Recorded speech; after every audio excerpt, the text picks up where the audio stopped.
Boa noite a todos.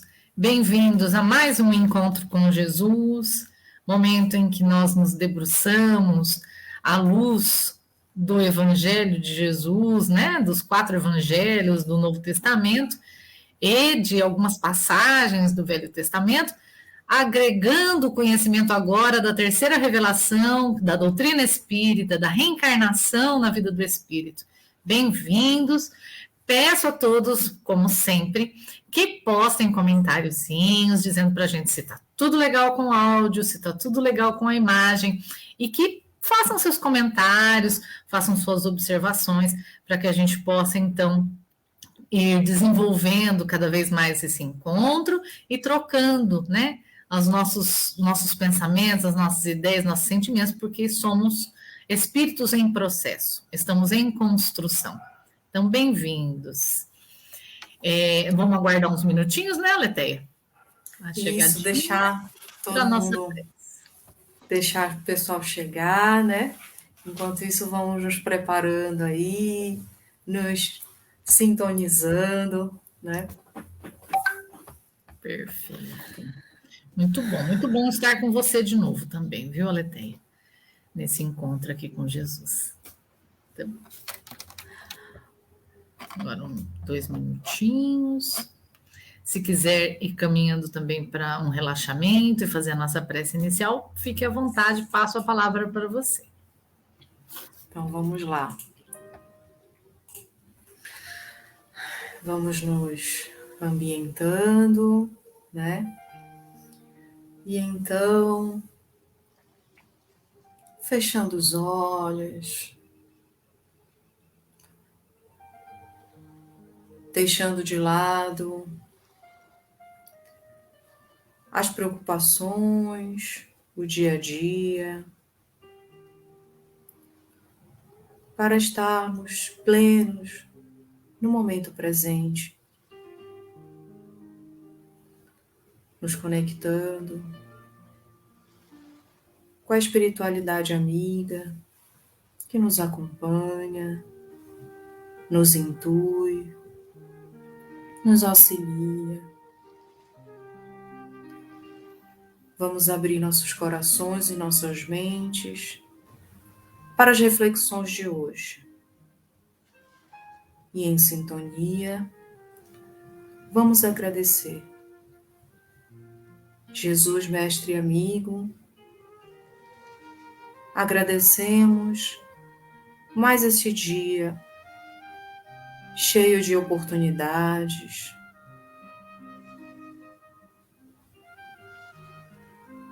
e que neste momento de reflexão, de estudo, através de uma conversa amigável,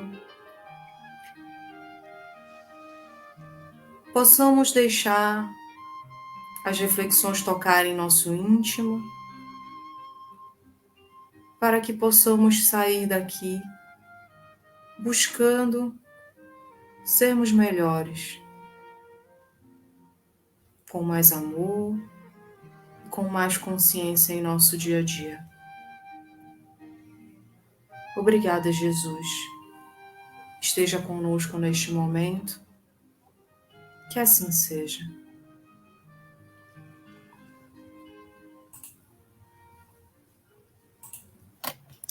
Que bom! Bem-vinda, Ana Maria!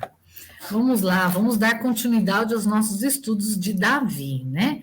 Hoje eu vou passar, então, agora, né, nesse primeiro momento, a passar a palavra para a Leteia, porque a Leteia tem coisas, né, que tem fatos importantes para contar sobre a vida pessoal de Davi.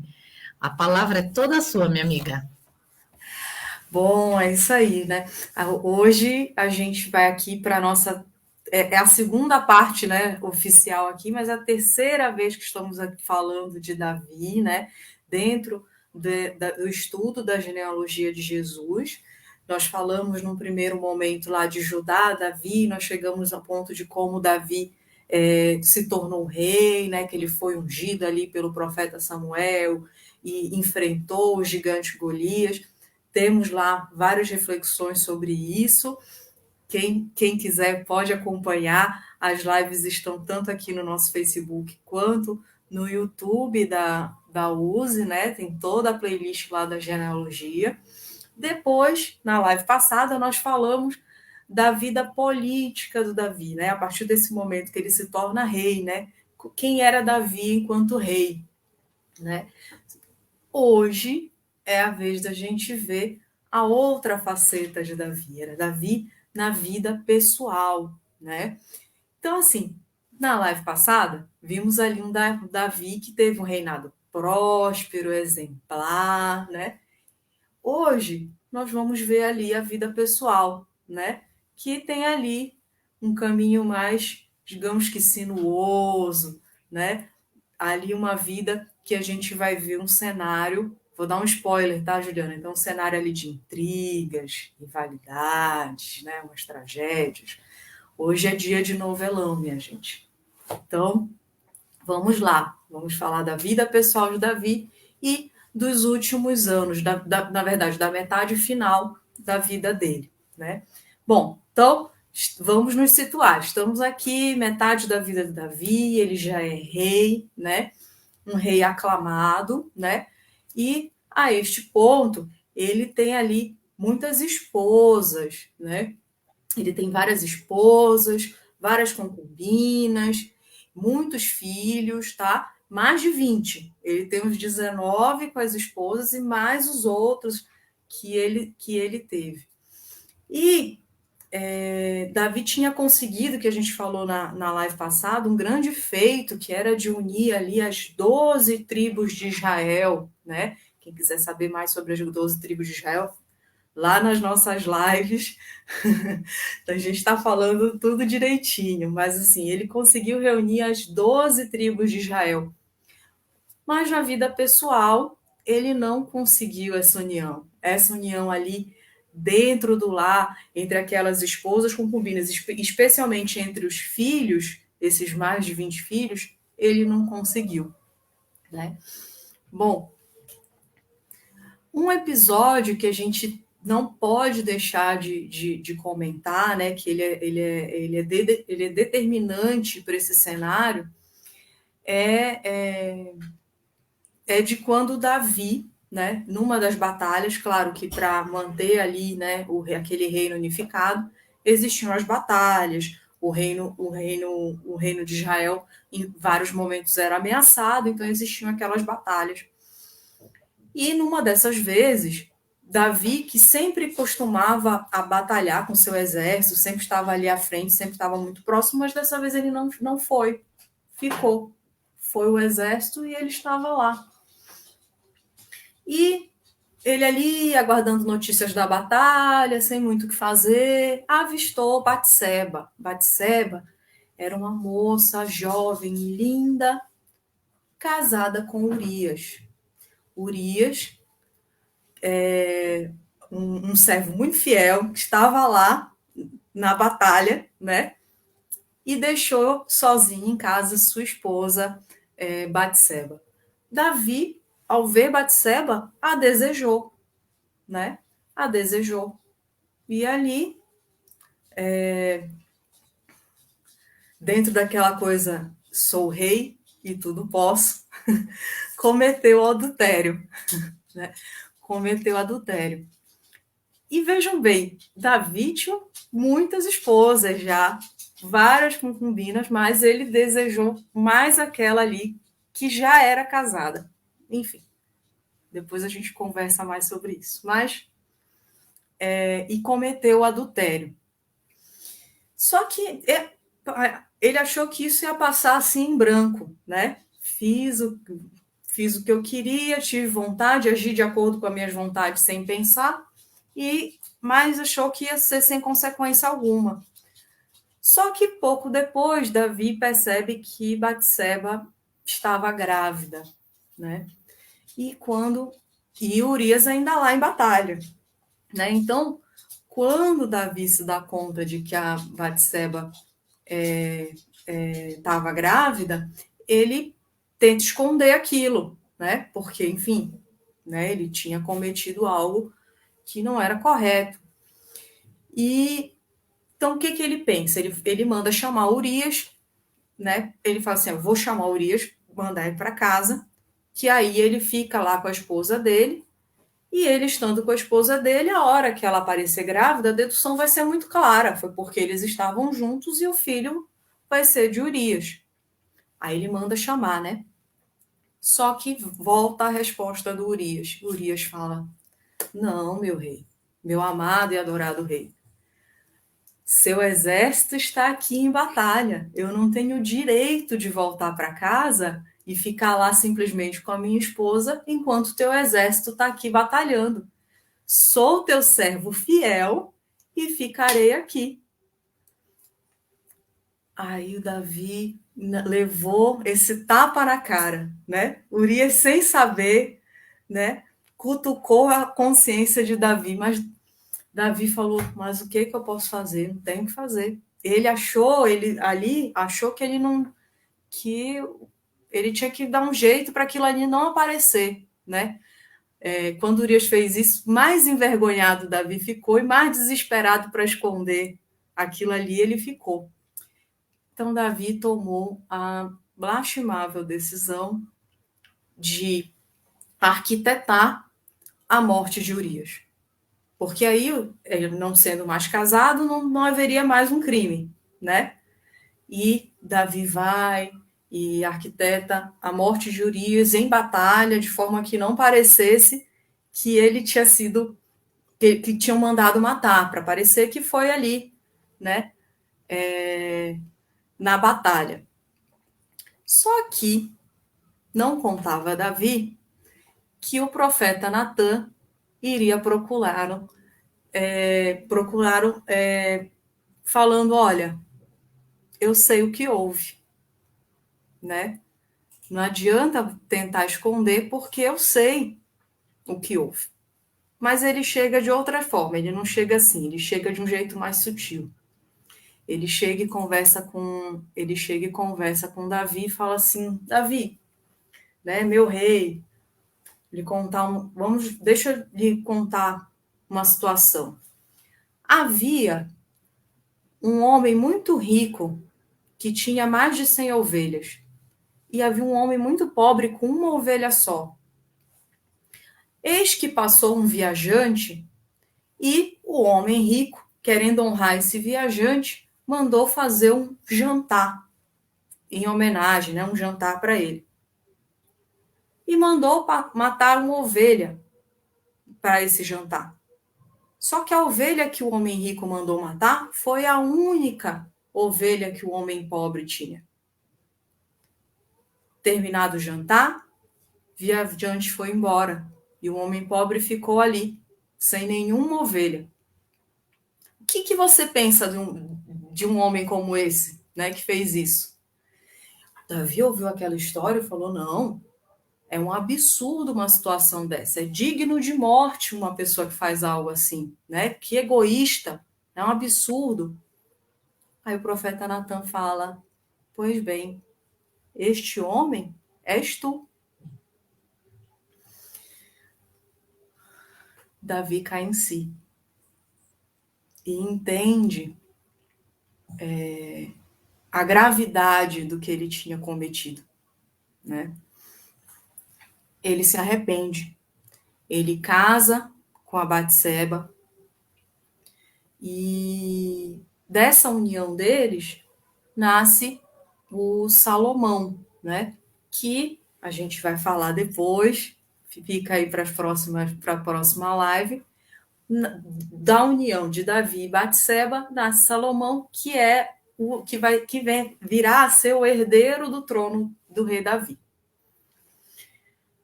E Natã, né, quando contou isso para ele, virou para ele e falou: a espada jamais se apartará da sua casa. Né? Quando ele chega e chama o Davi à consciência, ele fala: este homem és tu? E ele diz: a espada jamais se apartará da sua casa. E Davi, mesmo se arrependendo, né, e casando com a Batseba, foi isso que ele foi vivenciando. a espada não se apartou da casa de Davi, né? A casa de Davi era um cenário, como eu comentei, um cenário trágico, né? Cheio de intrigas. E outro episódio que a gente tem que comentar aqui, né? Foram muitas intrigas, tá, gente? Dava para fazer 5 temporadas de intrigas lá na casa do Davi. Então a gente comentou esse, vamos comentar um outro grande episódio que a gente não podia deixar de fora, que é quando Amon, um dos filhos de Davi, Amon, ele violentou Tamar, que também era filha de Davi. Eles eram meio irmãos, eles só eram irmãos por pai, né? Mas eram irmãos, e Amon violentou Tamar. Tamar buscou a ajuda, né? Buscou o socorro de Davi. O Davi ficou muito indignado quando soube, mas acabou deixando passar. Ele nada fez, ele se omitiu, né? Apesar daquilo ali ter mexido com ele, ele se omitiu, né? E a Tamar, ela ficou profundamente entristecida, profundamente machucada com aquela situação. E aí o irmão dela, o irmão mais próximo, né? Irmão que a gente fala irmão de pai e mãe, né? O irmão mais próximo dela era o Absalão. Ele ficou indignado com essa situação, ele ficou indignado com essa omissão do pai. E aquilo foi consumindo Absalão, ele não acreditava naquilo, ele ficou muito indignado, a ponto dele chegar a articular uma vingança, né, contra o irmão Amon, né? Como se meu pai nada fez, farei eu, né? E só que foi fazer desta forma. E ele de fato matou Amon. E aí Davi novamente se revolta, né? Com a situação, com esse fratricídio, né? Ele se revolta com Absalão porque ele matou Amon. E só que ele se revolta, vai contra Absalão tem que fugir, né, daquele momento de ira do pai, né, que se revoltou com aquilo ali, ele temendo pela própria vida foge, né, o filho Absalão foge, mas fica nele aquela revolta, né, como assim? Então, quando feriram, né, a tua filha, tu não fizeste nada, e agora queres fazer contra mim, né? E Absalão fugiu, mas ainda muito revoltado, começou a organizar um exército contra o pai dele, né? E ele foi realmente ali se organizando a ponto de que em determinado momento da história, Davi também precisou fugir momentaneamente, precisou se afastar por medo, porque corria risco de vida. E ele se afastou por um tempo para se organizar, e aí organizou o grande exército dele para ir contra o exército do filho Absalão. E, assim, até meio que de se esperar, o exército de Davi ganhou, né? A batalha ganhou do exército de Absalão e matou, né? Na batalha, Absalão morreu, né? Quando Davi tem a notícia da morte de Absalão, ele se arrepende profundamente, né? Ele vai até o filho morto e fala: Absalão, meu filho, quem me dera eu pudesse estar no teu lugar, né? Ele se arrependeu, mas agora era tarde, né? E foram várias situações, essa é uma das mais, eu acho que é a mais dramática, né, que a gente pode contar aqui, mas Davi foi vendo ao longo da vida a família se deteriorar, né, aquele lar, aquela casa ruir, né, enquanto o reino prosperava, mas sua casa, né, ia à ruína. ao ponto que, ao fim da vida, né, de Davi, lá nos seus últimos dias, eles tiveram que chamar uma jovem, que é Absaque, para cuidar dele, né, nos seus últimos dias, para esquentá-lo no inverno. Não é com nenhuma outra conotação, era literalmente como a gente está hoje aqui, morrendo de frio. Mandaram chamar uma jovem para estar com ele, para que ele não morresse de frio. E aí você pensa, um rei que tinha tantas esposas, concubinas, filhos, mais de 20 filhos, e naquele momento de vida, ele não tinha mais ninguém com ele. Né? Teve que ser chamado alguém de fora para estar com ele, porque a família, voltamos a dizer, né? A habilidade que ele teve de reunir as 12 tribos, ele não teve essa habilidade de manter a família unida. Então, ele não tinha ninguém ali ao seu lado. Mas, assim, vale dizer, para finalizar, que Davi, ele enxergava os seus próprios erros, né? Ele errou, teve esses erros, alguns graves, mas ele enxergava os próprios erros e ele era humilde perante Deus. Então, e aí nos seus últimos anos, né, depois de tanta coisa ter acontecido, de tanta coisa que ele vivenciou, ele, nos seus últimos anos, ele compôs vários salmos de arrependimento. Davi tem mais de 70 salmos que são atribuídos, né, a ele, né, que é a autoria atribuída a Davi, e ele é descrito na Bíblia, né, como o doce salmista de Israel, né? Então, a gente falou aí de uma faceta antes dele, muito gloriosa, né, dele na vida política, na vida pessoal com muitos percalços, mas até queria terminar falando sobre a questão de como ele se arrependeu, ele é salmista, porque a nossa ideia aqui não é ser maniqueísta, né, Juliana?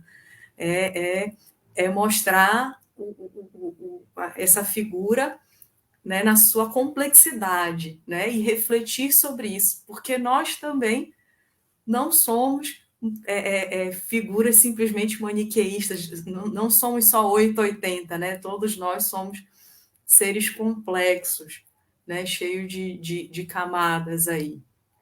E vou deixar agora para você trazer as nossas reflexões sobre esse momento, essa parte aí, essa faceta da vida de Davi. Muito bom, minha amiga, muito bom. Olha, é muito interessante, né? A gente estudou aí primeiro a parte política da vida de Davi, né? E aí agora a gente está olhando a vida pessoal dele, né? Entramos na casa do rei para verificar como era lá dentro da casa do rei, né? E isso não é diferente da vida de muitos de nós, né? Como a gente sempre tem repetido nas lives, o Velho Testamento, ele é como se fosse uma poesia de camponeses da época, né? Trazendo suas experiências e regras de relacionamento, experiências de relacionamento humano, criatura com criatura, criatura com criador, né? Então eles trazem como que parâmetros de conduta e os primeiros ensaios daquilo que depois nós vamos desenvolver milênios depois com a doutrina espírita, os primeiros ensaios a respeito da lei de causa e efeito, né? Ação e reação, que nós vamos ver depois também com a doutrina espírita sobre provas e expiações, não é? Que nós vamos ver lá no livro Céu e Inferno, que nós vamos ver as consequências dos espíritos que desencarnam, né? Tudo que eles enfrentam como produto daquilo, da forma como viveram a vida física, né? O Código Penal da vida futura. Então, são os primeiros ensaios desse processo. E a gente vê isso muito claro quando a gente vai abordar a vida pessoal do rei Davi. Alguns pontos merecem destaque. Então, assim, primeiro, Davi ali, vamos tomar este exemplo, né? Essa figura como um exemplo, né? Nós não estamos tratando aqui, repito, sempre repetimos isso nas lives, não estamos interpretando o Velho Testamento de forma literal, nem cronológica, nem histórica. Ah, o rei Davi existiu? Não é essa a nossa proposta, né? A nossa proposta é estudar o personagem trazido ali no Velho Testamento e ver à luz da doutrina espírita o que aquele personagem nos traz de reflexões e de aprendizado, né? Bom, a gente observa em Davi um espírito inclinado às artes, era um espírito poético, né? Escreveu salmos, tocava instrumentos musicais, era ligado à arte, ao belo, né? Era muito ligado a tudo que era belo, harmonioso. E ele encontra na mulher com a qual ele se sentiu atraído, exatamente por essa característica dele de olhar o belo, ele encontra nela o desejo de possuí-la. Olha que interessante, né? Então ele vê aquela bela mulher que se destaca entre as outras e percebe então que ela estava sozinha, né? Como a Letéia trouxe, e deseja tê-la. E olha que coisa interessante, né? Quando a gente fala que o profeta Natan falou, olha, mas no meio de tantas, né, mulheres, por quê, né? Porque ele tinha várias esposas, ele poderia ter, né, ali a companhia de inúmeras mulheres, contanto que não fossem comprometidas, né? Mas ele escolhe exatamente, né, aquela em que ele não poderia ter um relacionamento com ela sem provocar dor em outra pessoa, né? Então, para satisfazer o desejo dele, né, a gente imagina aí aquele espírito poético, trovador, de repente, né? Mas um pouco além do trovador, porque ele não ficava só no campo das ideias, no campo platônico, não era aquele amor platônico, mas ele era um amor que ele queria concretizar, e ele queria concretizar por quê? Porque ele tinha um poder político. Então, ele estava acostumado a mandar ser obedecido, e ele extravasava no campo também dos relacionamentos humanos essa questão do poder. Então, ao mesmo tempo em que a gente vê esse espírito poético, a gente também vê uma entrega à sensualidade, à materialidade, e também vê uma entrega deste espírito a essa questão do poder, né? Que a gente vai trabalhar agora na sequência. A questão também da objetificação do outro, né? Porque quando ele escolhe estar com esta mulher que tinha compromissos, né? Que o seu companheiro estava guerreando em favor do próprio reino dele, né? Quando ele escolhe e ele ultrapassa o cumprimento do dever e todos os limites em busca de satisfazer esse desejo, ele está objetificando o ser. Aquela mulher foi desconsiderada na sua personalidade e tornada objeto de satisfação dos interesses de Davi, né? Aí aqui uma pausa, só para a gente pensar um pouquinho sobre isso. Porque fica parecendo que Davi é um monstrão, né? Mas aí vamos pensar um pouquinho, né, gente? Nós somos espíritos, como a gente aprende com a doutrina espírita, milenares. Nós vemos lá no capítulo 4 do Livro dos Espíritos, um capítulo inteiro destinado a trabalhar a pluralidade das vidas, né? A pluralidade das existências.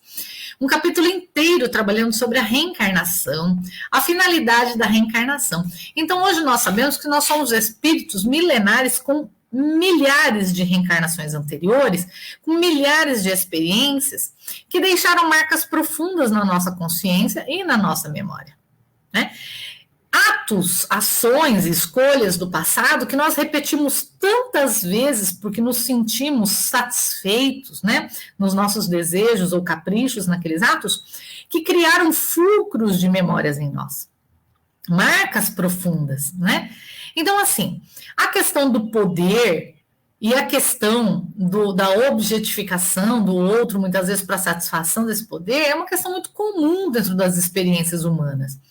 E às vezes a gente pensa que Davi era um monstrão, mas olhando mais detidamente para as nossas características, vamos pensar quanto nós temos nos relacionado com os outros, não com o olhar de satisfação de nós mesmos, mas com o olhar de cuidado para com o outro, né? Eu queria até fazer aqui um comentário, né, e mandar um abraço aí, se um dia ele me ouvir também, vou ficar felizona, acho que eu vou até marcar ele nesse vídeo. O Leandro Carnal, me recordo de ter visto uma live dele, em que ele dizia que muitas vezes nós não dialogamos, porque nós não ouvimos o que o outro está dizendo. Nós só falamos o que nós pensamos, então o outro manda a bola para a gente não manda a bola de volta. Então, um exemplo disso, né, que até ele fala isso. Gosta de bolo? Olha, eu gosto, a pessoa vira e fala assim, eu gosto de bolo de cenoura, né? Aí o outro que ouve, o interlocutor, ele não continua esse diálogo, ele não fala assim, nossa, e com cobertura de chocolate ou sem cobertura? Você gosta mais de doce ou de salgado? Ele não continua esse diálogo iniciado pelo falante, mas ele traz esse diálogo para si mesmo, e ele vira e fala assim, eu de laranja.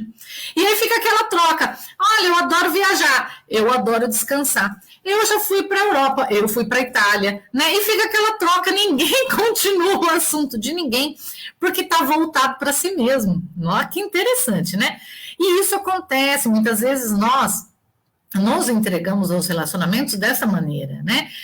Nos escaninhos da memória do espírito, milhões de experiências anteriores, nós repetimos esse processo, por N motivos, né? A gente não precisa ir muito longe para olhar a história, né? O pouco que a gente conhece da história da humanidade, a gente vê uma história de flagelos, de dores, de perseguições, de guerras, de combates. Evidentemente que todas essas situações sociais nos instigaram a um processo de autoconservação. Então, nesse processo de autoconservação, nós voltamos os olhares todos para nós mesmos, como se nós nos relacionássemos uns com os outros com um espelhinho na frente do nosso rosto, né? E aí, então, olhávamos sempre para nós. Mas nós estamos num momento espiritual, né, de desenvolvimento espiritual, de olhar para o outro, né? Então, aquele tempo lá atrás em que foi necessário, foi útil olhar para mim, já passou, né? E o Davi está nos relembrando disso, porque na história de Davi a gente tem as consequências deste olhar só para si mesmo. Porque quando Davi se viu, então, num enredo criado por ele mesmo, em razão dessa relação com o outro de poder, de objetificação, ele foi cada vez piorando mais a própria situação, né? Porque ao invés de ele assumir a responsabilidade do que ele havia feito, das suas próprias escolhas, ele foi querendo cada vez maquiar mais e se furtar as responsabilidades, e a coisa foi ficando pior, e foi extravasando dele mesmo, e chegando aos seus familiares, às suas relações mais íntimas, mais próximas, né? Ao ponto de quase ruir toda a família pelas omissões e pelos desmandos dele. Olha que interessante. Então, ele era, como a Letéia colocou, um grande rei. Uniu 12 tribos, né? Mas não conseguiu unir ali a família, né? Que é exatamente onde o espírito tem os seus laços mais significativos, que precisam ser ressignificados na existência, porque são laços que foram unidos no passado, seja por afinidade de condutas, e aí todos nós estamos em processo de evolução e nos reunimos em famílias homogêneas para juntos progredirmos e superarmos as nossas inclinações, Evangelho segundo o Espiritismo nos traz isso, seja porque o que nos une são antagonismos do passado que precisam ser ressignificados à luz da lei de amor. Né? Então, nestes laços familiares, ele não tinha tanta habilidade, exatamente talvez, porque ele continuava com seu espelhinho voltado para si mesmo, né?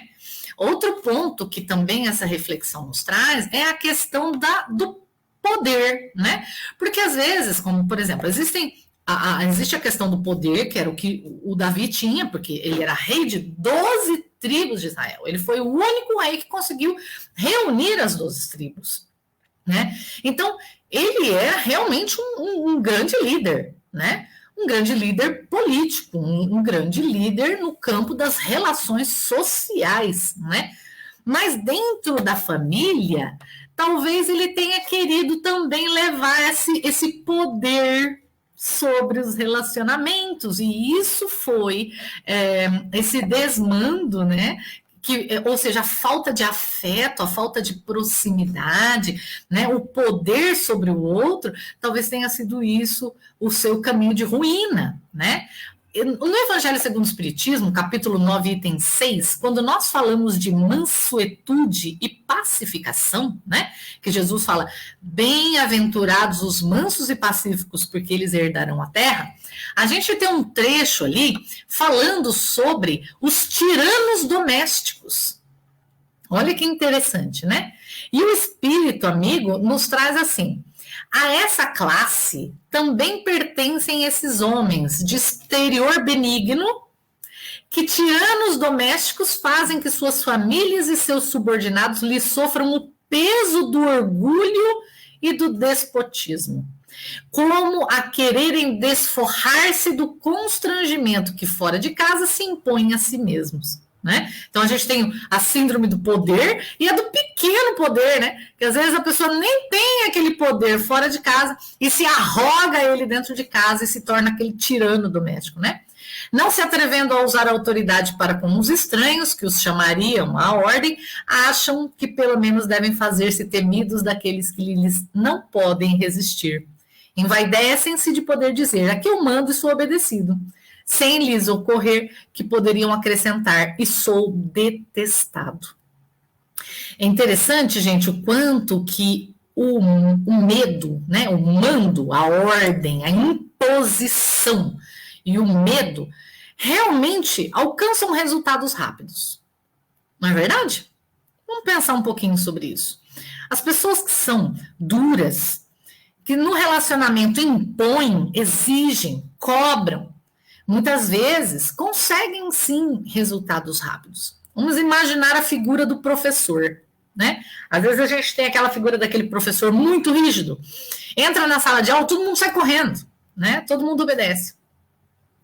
Então ele muitas vezes impõe uma disciplina que aquele grupo de alunos atende.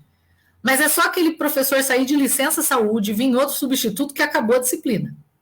Então, aqueles espíritos não foram efetivamente educados na disciplina. Eles não foram convencidos da disciplina. A disciplina foi imposta de fora para dentro e não de dentro para fora. No processo de educação do espírito, nós alcançamos um convencimento da consciência de modo que o espírito toma decisões, né? Então, quando nós nos tornamos tiranos domésticos, nós podemos alcançar, sim, filhos quietinhos, muitas vezes, filhos extremamente disciplinados, mas que no primeiro momento, que eles tiverem um pouquinho de liberdade, aquela disciplina vai por ralo, né? Ou então, se tornam, muitas vezes, espíritos ali educados nesse rigor, espíritos amargos, que repetem, muitas vezes, um ciclo de violência, não é mesmo? Então, são reflexões importantes que a gente precisa fazer hoje com relação a essas relações humanas, né? Porque Davi, por exemplo, falhou, talvez seja exatamente nesse rigor excessivo, né? Nesse poder, aqui eu mando, sou obedecido, ponto final. Seja porque ele tinha realmente, efetivamente, um poder grande lá fora, ou tantos outros espíritos que não têm poder fora de casa e vêm tentar impor este poder nas relações dentro de casa, né? Gente, o amor convence o espírito. Muitas vezes a gente quer resultados rápidos e quer impor essa postura, né? A gente pode obter esse resultado rápido, mas ele não tem raiz. Com o tempo, se esvai, né? Então, o espírito precisa compreender, através disso se dá através da sua educação, do convencimento pelo amor, né? Ele precisa se convencer da necessidade de cumprimento do dever, no sentido de cumprir a lei divina. Então, quando nós falamos de relações familiares, nós estamos falando de relações que precisam ser pautadas no amor, Porque quando essas relações são pautadas no amor, elas estão pautadas na lei divina. E muitas das nossas aflições e muitos dos nossos problemas que nós carregamos, seja porque adquirimos nessa existência, seja porque vieram de equívocos do passado, são solucionados à base do amor. Né? Eu não esqueço da sabedoria e do amor que a madrasta do Chico, trouxe, né? Na experiência dela com os alfaces, né? Que uma vizinha furtava, subtraía aqueles alfaces, né? E ela, então, compelida a encontrar um meio ali de evitar que esses furtos continuassem, porque a venda do alface era o ganha-pão da família, que vivia com parcos recursos e precisava encontrar um recurso, né? Ela, com muita sabedoria, fosse eu, gente, eu já ia pensar, eu sou jurista, ia pensar boletim de ocorrência, né? Vamos fazer um boletim de ocorrência de furto de alface, né? Outros pensam, vamos colocar uma câmera escondida lá em cima do terreno que ela estava plantando alface, porque quando a madrasta do Chico saía para vender com o Chico e as outras crianças, alguém pulava no lote lá onde ela cultivava os alfaces e roubava, subtraía os alfaces, né? Então, quando ela chegava, já estava faltando alface, aquilo comprometia a renda da família. E ela ficou sabendo que era vizinha. Fosse eu, ia fazer BO, né? Muitos de nós ia colocar câmera, né? Outros, né? Eu já cheguei a escutar de alguns amigos assim, não, eu iria lá e conversaria, olha, não precisa roubar, né? Você pode simplesmente pedir que eu vou te dar. Mas é interessante que nenhum desses processos seria pacificador, porque nenhum deles é pautado no amor, todos eles são pautados no eu. Observem o eu de novo. Eu preciso do alface, eu quero esse alface para mim, eu não admito ser furtado, né? Então, volto sempre para o eu.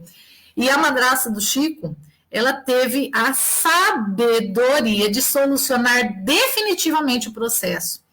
Ela pegou a chave desse terreninho, né? Do cadeadinho do terreninho, foi até a vizinha, que ela sabia que estava subtraindo, entregou a chave na mão da vizinha e disse, minha amiga, alguém tem subtraído, tem furtado os alfaces. Eu não confio em mais ninguém, eu só confio em você. Toma a chave, cuida para mim enquanto eu saio vender. Né? Então ela acolheu aquele espírito, ela atribuiu confiança àquele espírito, ela atribuiu afeto àquele espírito, ela olhou para as necessidades daquele espírito também e com toda a sabedoria que só um espírito já mais elaborado é capaz de ter, né? Ela conseguiu solucionar esse problema. Então, olha que interessante, né? Muitos conflitos das nossas relações, às vezes, Davi, por exemplo, era um grande líder político, né? Nas guerras, nos conflitos sociais, ele solucionava, ele unia, ele conseguia combater e reunir essas tribos, mas no convívio familiar faltava este afeto, essa troca. Por isso que gerou aquela revolta com a filha, né? A filha que foi a Tamar, né? Que foi violentada pelo Amon, a omissão com relação a Tamar causando revolta no coração da Tamar, revolta no coração do Absalão, né? Então, assim, o quanto muitas vezes olhar só para mim, nesse circuito do passado, do poder, faz com que eu não só tenha que suportar as consequências das minhas escolhas de vidas anteriores, que eu preciso reajustar, como também por falta de buscar dentro de mim mesmo quais eram as minhas características, eu acabo aumentando, contraindo novos problemas, novas dívidas, né, com a minha própria consciência. Outro aspecto também que eu queria abordar aqui rapidinho com vocês é a questão do profeta Natan, né? Quando o profeta Natan fala, é como se fosse simbolicamente a consciência do Davi falando, né? Porque o profeta Natan, ele dribla a racionalidade do Davi. Imaginem essa figura Davi, um rei que consegue reunir 12 tribos que eram antagônicas. Ele consegue agrupá-las num objetivo comum, né? Então, imagine o poder de persuasão que esse espírito tinha, né? O poder de argumentatividade. o poder de perseverar nos seus propósitos, né? Imagine essa figura Davi, com todas essas características, né? Ele teria plena capacidade de dar um nó na própria consciência. Nós fazemos isso, né? Muitas vezes nós fazemos isso. Nós arrumamos argumentos racionais para não cumprirmos o dever.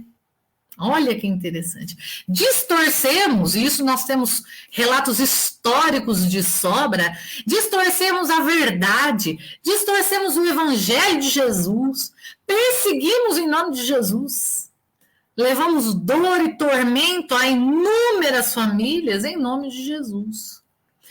E se hoje a gente não está mais falando de, por exemplo, de Inquisição, nós não estamos mais falando, né, de Noite de São Bartolomeu, nós precisamos refletir se não repetimos veladamente essas perseguições, né, com intolerância religiosa, não é verdade? Porque muitas vezes nós acreditamos que a nossa fé, a nossa crença é mais importante, é a verdadeira, e então nós desprezamos toda a religiosidade que é diferente e que vem pela vontade de Deus ao mundo dos homens. Porque com certeza toda religiosidade sã edifica no templo íntimo do coração do homem a relação entre ele e Deus. Então, toda ela é valorosa, né? E Natan, então, ele vem e ele dribla a consciência, a racionalidade. Por isso o Espírito da Verdade no Livro dos Espíritos diz: nem sempre a razão é um guia seguro, muitas vezes o instinto é mais seguro até do que a própria razão. Então, Natan vem e dribla a racionalidade deste espírito e traz para ele o despertar da consciência, onde ele se dá conta, ele se depara que ele estava vendo cisco no olho do outro, mas ele não era capaz de ver a trave no próprio olho, não é? E ele se dá conta. E este é um processo que nós encontramos no Código Penal da Vida Futura, dentro da doutrina espírita, nos chamando a atenção de que o espírito precisa arrepender-se, para então, com essa tomada de consciência, e aí voltamos na nossa reflexão anterior, o medo e o rigor e a imposição não transformam, eles conseguem resultados rápidos, mas sem raiz, né? Percebe? Então, o espírito, quando ele se arrepende, ele acessa a consciência espiritual, onde estão depositadas todas as leis divinas. E então ele se movimenta num processo de transformação, porque ele vai não só expiar, ou seja, colocar-se na posição da vítima para consolidar o aprendizado de que aquela conduta é inaceitável, como ele também vai reparar o mal que ele causou, não é? Todo esse processo que a gente vem ao longo das nossas lives trabalhando aqui, né? Então, olha que interessante, o Natan como esta figura simbólica da consciência do rei Davi, que se desperta diante da dor do outro, e que se desperta novamente quando ele, em batalha com Absalão, ele negligencia o cumprimento do dever mais uma vez, que seria o de assumir as consequências de suas escolhas, né? Que no caso era uma omissão com relação à filha Tamar. E ele então acaba perdendo, né? Despedindo-se do filho que desencarna, e naquele momento ele sente novamente o arrependimento. Olha o espírito repetindo a mesma conduta. E é isso que a gente faz, gente. Muitas vezes a gente erra nas mesmas coisas. Lembrando Esaú, né? Na história de Esaú com Jacó. Esaú foi ganho pelo estômago, né? Jacó passou um drible em Esaú, isso vocês têm nas nossas lives anteriores, né? Ele passou um drible em Esaú através da inclinação dele, ele gostava muito de comida, né? E foi ali que ele caiu, né? Davi gostava do poder e ali ele caiu, né? E nós precisamos estar atentos o que é a minha inclinação. Porque ali, como diz Jesus, orai e vigiai, para não cairdes em tentação. É ali que eu tenho que vigiar. É exatamente onde eu tenho a minha inclinação. E aí, para encerrar, gente, eu quero trazer para vocês aqui o seguinte: em termos de poder, existem experiências reencarnatórias em que nós estamos no poder. Mas qual a função daquele que está no poder? Aquele que é mais forte deve cuidar do mais fraco. Isso nós já mencionamos em outras lives aqui, quando tratamos da figura da mulher.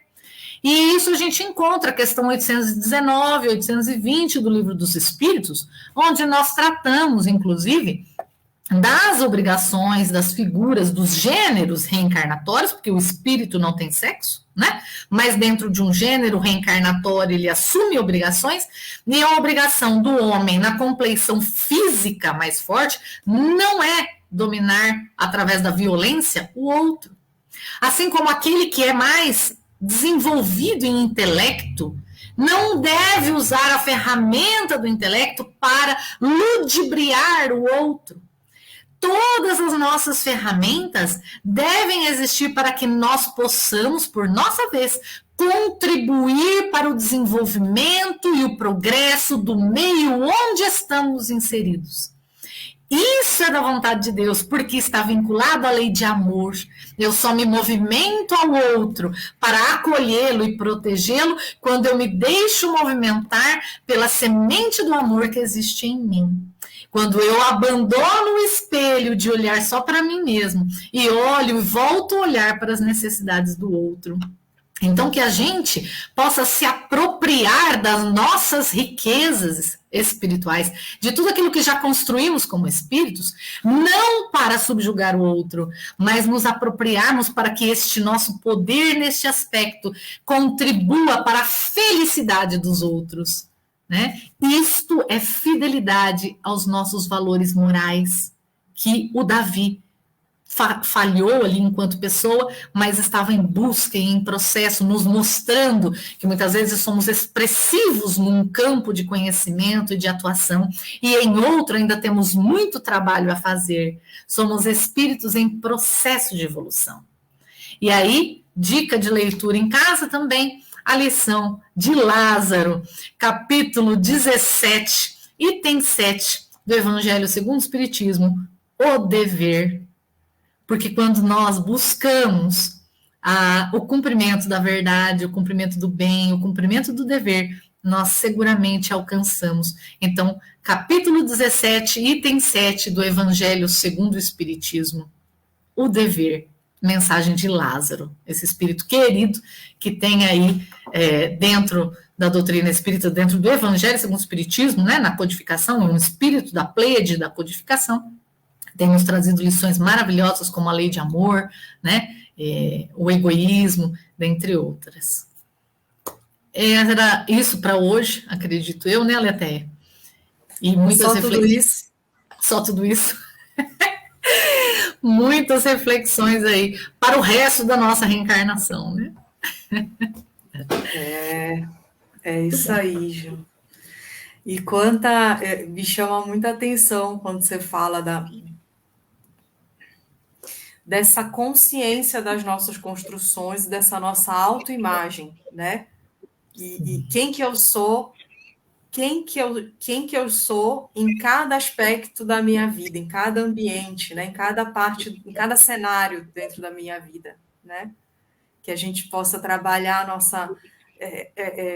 essa nossa autoimagem, né? Olhar a fundo quem somos e onde que a gente ainda precisa se desenvolver, porque senão a gente fica achando que a gente pode estar por aí feliz, achando que somos os grandes reis da vida, e de repente tem um aspecto da nossa imagem, da nossa vida, né, que está ruindo, e a gente está ali só apegado no lado que nós somos o grande rei da vida, né, e não está olhando para outras coisas, né? Isso me toca muito, assim, essa parte de olhar e falar, nossa, o trabalho de olhar para dentro e de fato olhar para a vida, né? Exatamente, muito bom, né? Conhecermos-nos é muito importante. Então, vamos para a nossa prece final.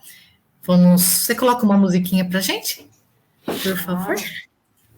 Bom, vamos para as nossas vibrações finais. Conversando com Jesus que nos encontrou hoje, né? Querido Mestre e irmão Jesus, que alegria encontrá-lo no templo dos nossos corações. Que alegria poder estar contigo, com reflexões tão profundas, e hoje à luz da doutrina espírita.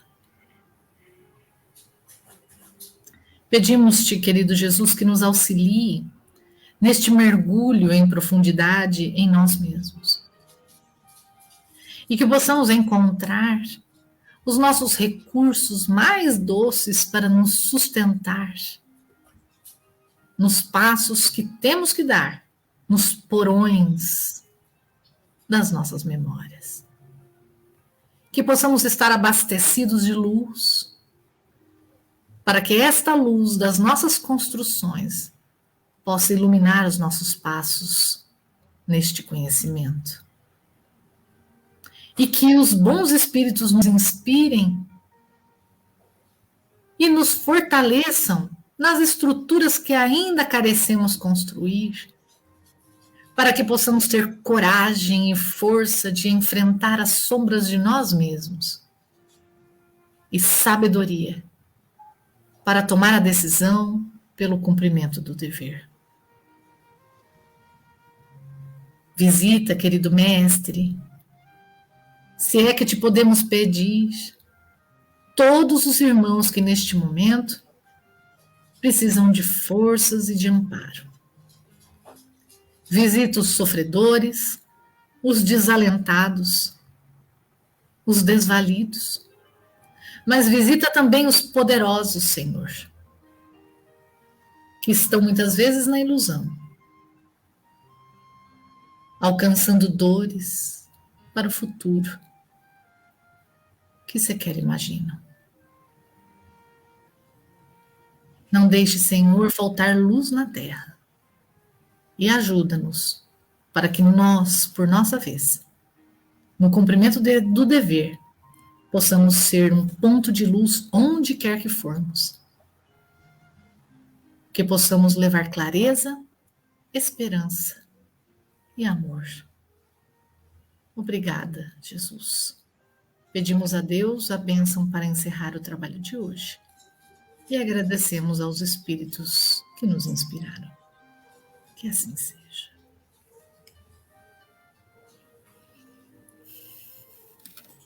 Muito bom. Prazer revê-los todos. Que Jesus os encontre em muita paz e que possamos ser luz. Um beijo no coração. Fiquem na paz de Jesus. Até mais. Até a próxima. Até a próxima.